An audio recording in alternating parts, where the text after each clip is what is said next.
வணக்கம். ஒருத்தர் பறக்கிறதுக்கு சிறகுகள் மட்டும் இருந்தா போதுமா, இல்ல தைரியமும் வேணுமா? இந்த கேள்விக்கு விடை தேடுற 2 சூப்பரான கதைகளைத்தான் நாம இன்னைக்கு அலசப் போறோம். வாங்க, உள்ள போகலாம். யோசிச்சு பாருங்க. பறக்கிறதுங்கிறது சும்மா வானத்துல போறது மட்டும் இல்ல. அது நம்ம வாழ்க்கையில வர்ற பெரிய பெரிய சவால்களை தாண்டி போறதுக்கான ஒரு குறியீடு. இந்த கண்ணோட்டத்தோட நாம இந்த 2 கதைகளையும் பார்க்க போறோம். நம்ம கிட்ட 2 பேர் இருக்காங்க. ஒருத்தர் பறக்கவே பயப்படுற ஒரு குட்டி கடற்பறவை, இன்னொருத்தர் ஒரு பயங்கரமான புயலுக்குள்ள மாட்டிக்கிட்ட ஒரு பைலட். இவங்க 2 பேரும் அவங்கவங்க பயத்தை எப்படி ஜெயிச்சாங்க, அதான் நாம பார்க்க போறோம். சரி, முதல்ல நாம அந்த கடற்பறவையோட கதைக்குள்ள போலாம். அதோட சண்டையே அதுக்குள்ளதான் நடக்குது, வெளியில இல்ல. அந்த குட்டி கடற்பறவையோட நிலைமைய கொஞ்சம் யோசிச்சு பாருங்களேன். தனியா ஒரு பாறை மேல நிக்குது. அதோட கூட பிறந்தவங்க எல்லாரும் பறக்க ஆரம்பிச்சிட்டாங்க. ஆனா இதுக்கு மட்டும் பயம். இதனால அதோட குடும்பமே அத கோழன்னு சொல்லி கிண்டல் பண்ணுது. போதா குறைக்கு பசி வேற வாட்டி வதைக்குது. இவ்ளோ பிரஷர், அது மனசுக்குள்ள எவ்ளோ பெரிய போராட்டம் நடந்திருக்கும். எல்லா பயத்துக்கும் இதுதானே காரணம். நம்ம மேல நமக்கே நம்பிக்கை இல்லாதது. ஐயோ, என்னால முடியாதுப்பான்னு நினைக்கிற அந்த ஒரே ஒரு நினைப்பு தான் அந்த பறவைய நகர விடாம கட்டி போட்டுடுச்சு. கடற்பறவையோட பிரச்சனை மனசுக்குள்ளனா, நம்ம பைலட்டுக்கு பிரச்சனை வெளியில இருந்து வருது. அதுவும் கண்ணுக்கு முன்னாடி நிக்கிற ஒரு பயங்கரமான ஆபத்து. நம்ம பைலட்டோட பயணம் ரொம்ப ஜாலியா தான் ஸ்டார்ட் ஆகுது. அவரோட டக்கோட்டா விமானத்துல பிரான்ஸ் மேல பறந்துட்டு இருக்காரு. மனசெல்லாம் வீட்டுக்கு போய் நல்லா சாப்பிடணும், குடும்பத்தோட இருக்கணும்னு ஒரே கனவுதான். ஆனா அவர் போற வழியில ஒரு பெரிய புயல் காத்துட்டு இருக்குன்னு அவருக்கு அப்போ தெரியாது.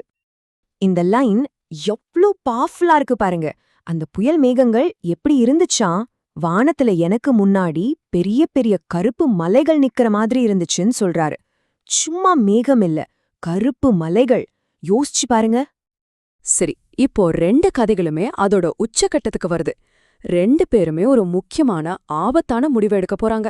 அந்த திருப்புமுனை என்னன்னு பார்க்கலாம். இங்க ஒரு விஷயம் நோட் பண்ணணும். அந்த கடற்பறவை நான் தைரியமா குதிக்கிறேன்னு எல்லாம் குதிக்கல. பசி மயக்கத்துல அதனோட அம்மா நீட்டின மீனை பிடிக்க போய் தன்னையும் அறியாம கீழே விழுந்துடுது. இப்ப நம்ம பைலட்டோட நிலைமைய பாருங்க. புயலுக்குள்ள மாட்டிட்டாரு. திசை காட்டி ரேடியோன்னு எதுவுமே வேலை செய்யல. சுத்தி ஒரே இருட்டு. இப்ப அவர் என்ன பண்ணுவாரு? முற்றிலும் தொலைஞ்சு போயிட்டாரு. இங்க பாருங்க, 2 பேரோட அந்த முக்கியமான பாய்ச்சல ஒப்பிடலாம். கடற்பறவையோடது பசியால நடந்த ஒரு தன்னிச்சையான செயல், ஒரு உள்ளுணர்வு. ஆனா பைலட்டோடது வீட்டுக்கு போகணுன்ற ஆசையால தெரிஞ்சே எடுத்த ஒரு ரிஸ்க். இதுலேருந்து என்ன தெரியுது? தைரியம்ங்கிறது ஒரே மாதிரி இருக்காது, அதுக்கு பல முகங்கள் இருக்கு. சரி, இனிமே தப்பிக்கவே முடியாதுன்னு பைலட் நினைக்கும்போது கதையில ஒரு செம்ம ட்விஸ்ட் வருது. எங்கிருந்தோ ஒரு மர்மமான கருப்பு விமானம் வருது. அதுல லைட் கூட இல்ல. அதோட பைலட் என் பின்னாடி வான்னு கை காட்டுறாரு. சரி, 2 பேரும் ஆபத்துலேருந்து தப்பிச்சாங்களா? இப்போ 2 கதைகளோட முடிவையும் பாப்போம். 2மே ரொம்ப வித்தியாசமா இருக்கும். அந்த கடற்பறவைக்கு என்ன ஆச்சு? அதுக்கு கிடைச்சது ஒரு சூப்பரான வெற்றி. அதோட சிறகுகள் தானா காத்துல விரியுது. பயத்தை ஜெயிச்சு முதல் முறையா வானத்துல பறக்குது. அது வரைக்கும் அத கிண்டல் பண்ண அதோட குடும்பமே இப்போ சுத்தி சுத்தி வந்து பாராட்டுது. இது ஒரு சம கொண்டாட்டமான தருணம்தான். நம்ம பைலட்டும் ஒரு விமான நிலையத்துல சேஃபா லேண்ட் ஆகிடுறாரு. ஆனா திரும்பி பார்த்தா வானம் காலியா இருக்கு. அந்த கருப்பு விமானத்தை காணோம். எங்க போச்சுன்னே தெரியல. அவர் உடனே கட்டுப்பாட்டு கோபுரத்துல போய் கேக்குறாரு. ஆனா அங்க இருக்கிற பெண் சொல்ற பதில் தான் அதிர்ச்சியா இருக்கு.